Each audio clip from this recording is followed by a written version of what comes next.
We've seen a couple Manchester United tactics in the past. This technically isn't a Manchester United tactic, but the creator used Manchester United as his team to build it around Cristiano Ronaldo getting top goal scorer. It's called the positive 4-2-3-1 goals galore. Can it actually provide? Let's check it out.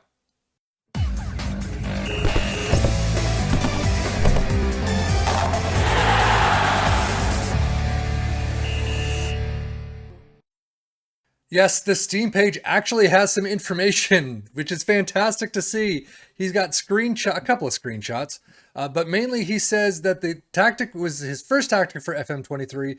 It was built using Manchester United. Cristiano Ronaldo got top goal scorer, has not used it for a small team yet, but he believes it could work. So not a flowing amount of information on the Steam Workshop page, but at least it's got something, right? But let's take a look at the tactic itself. This is a positive 4-2-3-1 wide custom. It's a goalkeeper in defend, wingbacks on support on both sides, central defender on defend on both sides, a CM in attack, a deep line playmaker on support on the right, inverted winger on the left in attack, shadow striker centrally, inside forward in attack on the right, and then an advanced forward in attack up front. As you can see, it is just a custom style. Based on nothing. Mentality is positive. In possession, attacking width is fairly narrow. Play out defense. Passing directness is shorter. Tempo is slightly higher. Final third is whip crosses, run at defense. In transition, counter press, counter, distribute to the fullbacks and the center backs, and take short kicks. And out of possession, high press line of engagement, higher defensive line, trigger press more often, prevent short goalkeeper distributions, and get stuck in. No opposition instructions. But as you can see, all three teams not doing too badly. Tottenham not doing as great as they should have probably, but Newcastle in Champions League spots, Wolves in 10th. So all three top 10 finishes, and as you could see, 4 draws and a loss. Not great. And if obviously you picked it up, you were any good at the game, and you're doing your own things, keeping the players motivated, that Wolves team, 56 points, easily could have been in 7th or thereabouts, or at least in 8th. You know, Tottenham probably should have been a little higher too. But overall, it looks so good so far. But let's keep going. Newcastle's schedule, the only real blip in the first section is a 1-4 loss against Chelsea. That one definitely stings.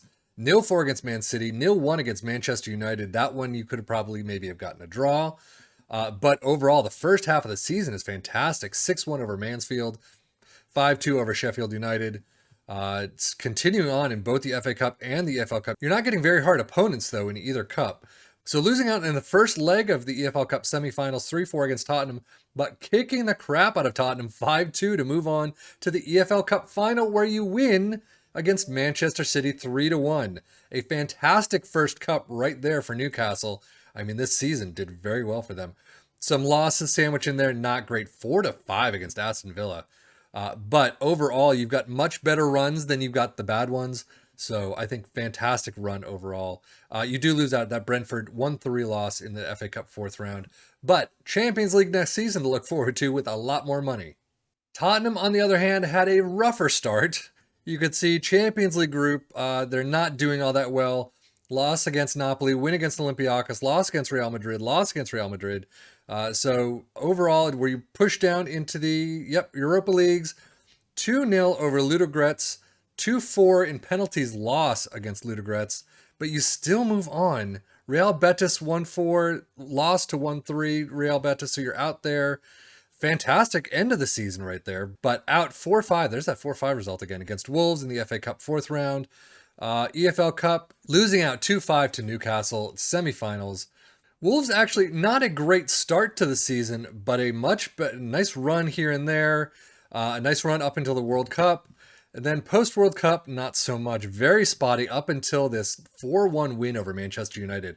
And then only one loss from there on out. That's a fantastic end of the season result. But losing out in the quarters against Manchester City 0-4 in the FA Cup. EFL Cup, did you lose out pretty quickly, it looks like? Yep, 0-1 against Brighton, and you're out of that. But overall, a fantastic second half of the season. Really picked Wolves up. Some of these right here, though, 2-2 Leicester, 3-3 against Fulham, maybe could have turned into wins, increased a little bit. Newcastle transfers, they picked up a couple. I mean, some we've seen before. Tony Weston, Ricardo Horta from Braga for 26 million. Neto from Benfica for 450k.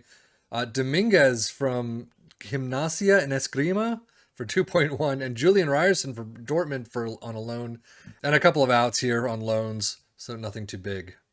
Tottenham transfers. Malcolm comes in from Zenit, 32.5. Donny van de Beek from Manchester United. We've seen him before. He comes in, though. And then outs, no one really. Niall John, as usual. Wolves transfers. Ricardo Isagio from Isagio? I don't know. Sporting CP, 4.8 million. And then again, outs is Lembikisa for 950k. Diogo Costa for 1 million. And then Griffiths for a 125k. Newcastle squad not looking too bad. A couple more greens than we're used to. 711 is the highest, though. 721, there you go, for St. Maximin.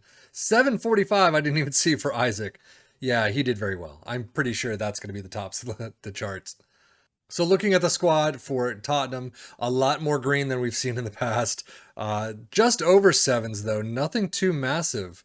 Wolves squad looking not too bad. I mean, there's a couple of players here, but some of them are on loan. So definitely pause it where you want to see your players.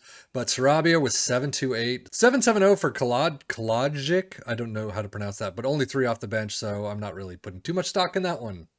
Newcastle, shaky in defense, very good in attack, though. You can see the numbers in attack are fantastic. The team defending, not very good at all. Conceded per game looks like get off the screen, is bang on average for Premier League. Same with tackles attempted. But overall, I mean, attacking great, defending not so much. Tottenham, yet again, extremely shaky in defense and very good in attack. As you can see, the attacking numbers are fantastic. The defending numbers, not so much. Not even one hitting the Premier League average. That's pretty sad. Wolves is no different. Pretty shaky, or extremely shaky in defense. Very good in attack. These attacking numbers are fantastic. Only one crosses completion percentage is a little bit maybe underneath the Premier League average. But defending, everything is below average. Not good at all. So as you can see, this really just drives it home. This is a very attacking kind of tactic. This is not a defensive tactic. Newcastle and Tottenham tied for second on 83 goals. Wolves with 80. Manchester City in 6th with 70. I mean, Liverpool at 101. An absolute fantastic run for them, but Man City just blowing it. But definitely in the attacking side, definitely not the defensive side. Fewest shots against, nobody. Most possession, Tottenham. Dribbles made, Newcastle. Fewest conceded, nobody. Most shutouts, Newcastle with 13. So at least you got someone in the defensive side. Most tackles, 1, nobody. Shots, there you go. Newcastle, Wolves, and Tottenham all up there. Most points per game, Newcastle in there with 1.89. But the others two not in there, funny enough. Most goals, Harry Kane with 28. Isaac with 24, as well as Cunha. Overall, a fantastic run there. Most assists, Salah. Trippier with Newcastle with 13. Pedro Porro with 11. Most man of the match awards, Isaac with 8. Cunha with 7. Most shutouts, Nick Pope for 13.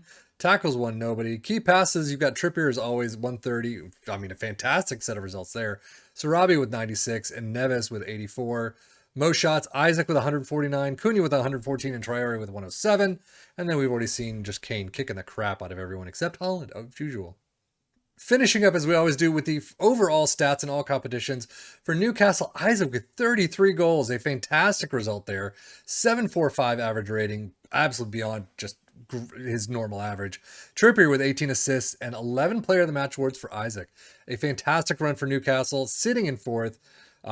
Possibly could have pipped, Man City with another win here and there. Even Chelsea. Getting to Liverpool at 92 is a little tough, but still, you could have had a fantastic set of results in some of these matches that you were just a little bit off, either draws or just a 1-point game. Yeah, it could have been a completely different story. Still, Champions League spots, you can't be unhappy about that. For Tottenham, 39 whopping goals for Harry Kane, a fantastic result. Probably one of the best results I've seen from him in these tactic talks. Harry Kane was 711, highest average rating. Not great, though. For 39 goals, I would have thought kind of more. Richarlison, Kulusevski, and Pedro Porro with 13 assists apiece. 5 player of the match awards for Kane and Kulusevski. Overall, not a bad result whatsoever. 8th place, though. You really would have hoped for a little bit more, maybe. And then Wolves, Mateus Cunha, 29 goals. Probably, again, one of the best results I've seen from him. Sarabi was 7.28 highest average rating. Fantastic result there. Neto, 11 assists. And then Mateus Cunha with 9 player of the match awards. Overall, This tactic actually worked pretty well. Obviously, if you took control, as I always say, you're going to hopefully do a little bit better. But Newcastle in fourth, it's really tough to beat that one. Tottenham and Wolves. Wolves in 10th, not too bad. Tottenham in 8th, I guess it's a little average or maybe a little below average. So you might need new players. You might need to just mix things up a bit. But Newcastle, fantastic result. So anyway, that is it for me, Steffi and FM, for the Football Manager blog channel, saying thank you as always for watching. Take care and enjoy.